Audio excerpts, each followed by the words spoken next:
Assalamualaikum warahmatullahi wabarakatuh. Selamat pagi, selamat siang, selamat sore, dan selamat malam. Selamat datang di video pembelajaran mengenai model pembelajaran jarak jauh, metode, dan teknis pelaksanaannya. Sebelum lanjut ke penyampaian materi, izinkan kami untuk memperkenalkan diri terlebih dahulu. Perkenalkan, nama saya Salsabil Farah Artanti dengan nomor NPM 20144600063. Perkenalkan, nama saya Maharima Sabila dengan NPM 20144600066. Perkenalkan, nama saya Yuyun, NPM 20144600070. Perkenalkan, nama saya Ro'yatul Lutfina dengan NPM 20414600073. Saya Windy Astuti dari kelas A220 dengan nomor NPM 20144600080.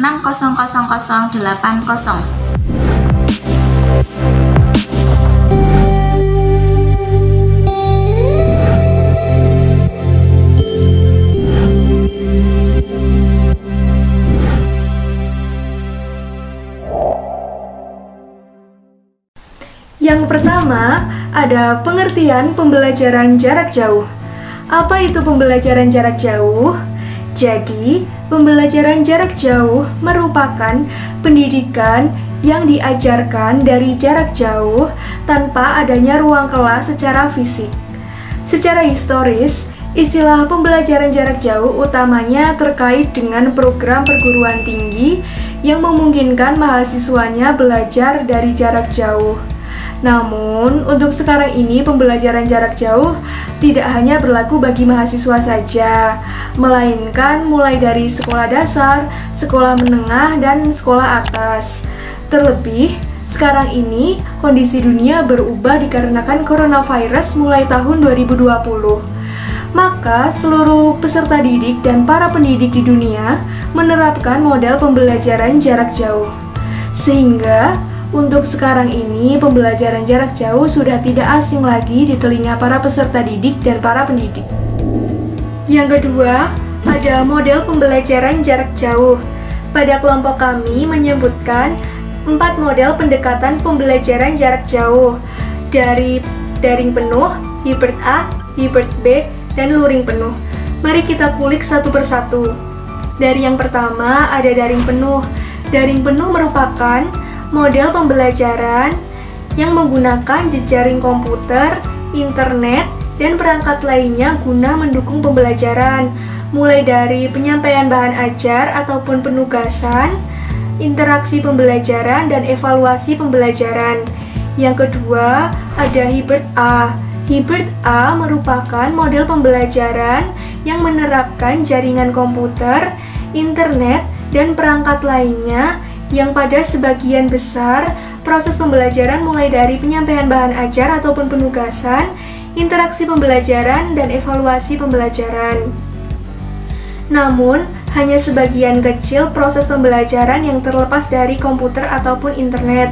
Sebagian kecil itu bisa jadi penyampaian bahan ajar ataupun penugasan, interaksi pembelajaran, dan evaluasi pembelajaran. 3. Hybrid B. Hybrid B adalah model pembelajaran yang sebagian besar proses pembelajaran mulai dari penyampaian bahan belajar atau tugas, interaksi pembelajaran, serta penyerahan tugas dan evaluasi pembelajaran dilaksanakan lepas tanpa jaringan komputer dan internet. Namun, sebagian kecil proses pembelajaran masih memanfaatkan komputer dan internet. Yang keempat, luring penuh. Pembelajaran dengan luring penuh adalah model pembelajaran yang tidak terhubung atau lepas dari jaringan komputer dan internet dan sebagainya untuk seluruh proses pembelajaran, mulai dari penyampaian bahan belajar atau penugasan, interaksi pembelajaran, dan penyerahan tugas atau evaluasi pembelajaran. Selanjutnya, saya akan menjelaskan tentang metode pembelajaran jarak jauh. Jadi, ada beberapa metode pembelajaran jarak jauh, diantaranya yang pertama, Project Based Learning. Metode Project Based Learning ini diprakarsai oleh hasil implikasi dari Surat Edaran Mendikbud Nomor 4 Tahun 2020. Project Based Learning ini memiliki tujuan utama untuk memberikan pelatihan kepada pelajar untuk lebih bisa berkolaborasi, gotong royong, dan empati dengan sesama. Menurut Mendikbud, metode Project based learning ini sangat efektif diterapkan untuk para pelajar dengan membentuk kelompok belajar kecil dan mengerjakan proyek, eksperimen, dan inovasi. Metode pembelajaran ini sangatlah cocok bagi para pelajar yang berada pada zona kuning atau hijau. Dengan menjalankan metode pembelajaran yang satu ini, tentunya juga harus memperhatikan protokol kesehatan yang berlaku. Metode pembelajaran jarak jauh yang kedua yaitu metode daring. Metode daring adalah metode yang dilakukan di rumah menggunakan sistem online, sehingga siswa yang berada pada zona merah dapat menggunakan media pembelajaran yaitu dengan cara yang mandiri dengan membaca materi-materi yang diberikan oleh pengajar, kemudian mengerjakan tugas dengan baik secara online, tidak berkerumun, tetap aman di rumah, tidak tertular COVID-19. Yang ketiga, metode luring. Metode luring ini dilakukan secara tatap muka langsung, di mana tetap memperhatikan protokol kesehatan, misalnya menggunakan masker, mencuci tangan, dan juga memperhatikan wilayah zona, apakah zona merah ataukah zona kuning, atau sudah mengalami new normal, sehingga aman untuk dilakukan tatap muka. Tetapi menggunakan sistem shift, yaitu bergilir. Misalnya satu hari absen 1 sampai 10 siswa yang berangkat, kemudian besoknya bergilir lagi absen 10 sampai 20, sehingga ini menghindarkan diri dari kerumunan yang berlebih, sehingga siswa tidak terkena COVID. Luring secara shift ini direkomendasikan oleh Dinas Pendidikan Kemendikbud karena hal ini untuk penyederhanaan kurikulum, untuk memastikan pemahaman siswa terhadap materi dalam era pandemi ini, karena kalau secara online melulu, siswa cenderung tidak memahami materi. Yang keempat, metode home visit. Metode ini mirip dengan metode homeschooling, di mana pengajar atau guru datang langsung ke tempat siswa untuk memberikan pemahaman materi yang sulit dan juga memberikan tugas secara bergilir ke rumah siswa. Metode pembelajaran jarak jauh yang selanjutnya ada integrated kurikulum atau kurikulum terpadu. Metode pembelajaran ini disampaikan oleh anggota Komisi 10 DPR RI Profesor Zainuddin Maliki. Integrated kurikulum ini bertujuan untuk mengorganisasikan kurikulum dengan cara menghapus garis batas mata pelajaran yang terpisah-pisah, sehingga mendorong murid-murid untuk melihat keterkaitan dan keterhubungan antara mata pelajaran satu dengan lainnya. Contohnya adalah siswa dibagi menjadi beberapa kelompok, kemudian diberi satu proyek. Misalnya dalam pelajaran biologi, setiap siswa dalam kelompok diminta untuk mencari spesies tertentu di sekitar lingkungan rumahnya. Kemudian, hasil penemuan spesies tersebut dikaitkan dengan pelajaran geografi. Setelah itu, setiap kelompok membuat laporan menggunakan bahasa Inggris, di mana dalam aspek ini guru bahasa dapat memberikan koreksi. Melalui uraian tersebut, dapat kita lihat bahwa dalam pembelajaran terpadu ini melibatkan siswa mulai dari merencanakan, mengeksplorasi, dan melakukan brainstorming. Selain itu, siswa juga harus bisa bekerja dalam tim, dituntut untuk aktif mencari informasi sebanyak-banyaknya, dan mampu berpikir kritis, sehingga kemampuan belajar dapat dikembangkan. Sedangkan peran guru di sini lebih banyak sebagai fasilitator dan katalisator saja. Selanjutnya ada blended learning. Metode blended learning adalah metode yang menggunakan dua pendekatan sekaligus. Metode ini menggunakan sistem daring sekaligus tatap muka. Seperti contoh, saat belajar langsung atau tatap muka, siswa dapat berinteraksi langsung dengan guru dan berdiskusi dengan siswa lainnya. Tetapi dalam pembelajaran ini terdapat kekurangan. Di antaranya, waktu tidak fleksibel. Apabila ada yang tidak dipahami oleh siswa, maka penyampaian materi dari guru tidak bisa diulang. Begitupun sebaliknya, belajar melalui daring atau online, siswa dapat dengan bebas menentukan kapan akan mulai belajar. Penyampaian materi diberikan melalui video ataupun modul yang dapat dibaca dan ditonton berulang-ulang. Siswa juga dapat berinteraksi dengan guru atau siswa lain melalui pesan online. Tetapi, ketika siswa bertanya kepada guru melalui pesan online, siswa tidak dapat memastikan kapan mendapat respon atau jawaban dari guru.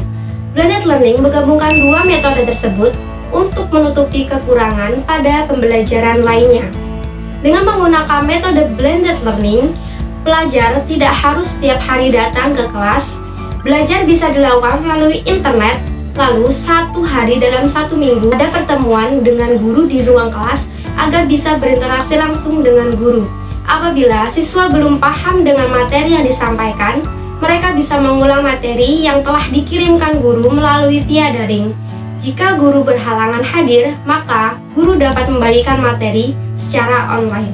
Di sini saya akan menjelaskan tentang teknis pembelajaran jarak jauh. Pendidik menyusun struktur pembelajaran jarak jauh bergantung pada apa yang diajarkan, siapa yang diajarkan, kemampuan pribadi, dan sumber daya yang tersedia. Refleksi mengenai hal ini saat akan mendesain pengalaman belajar jarak jauh. Skenario teknis pembelajaran jarak jauh adalah sebagai berikut.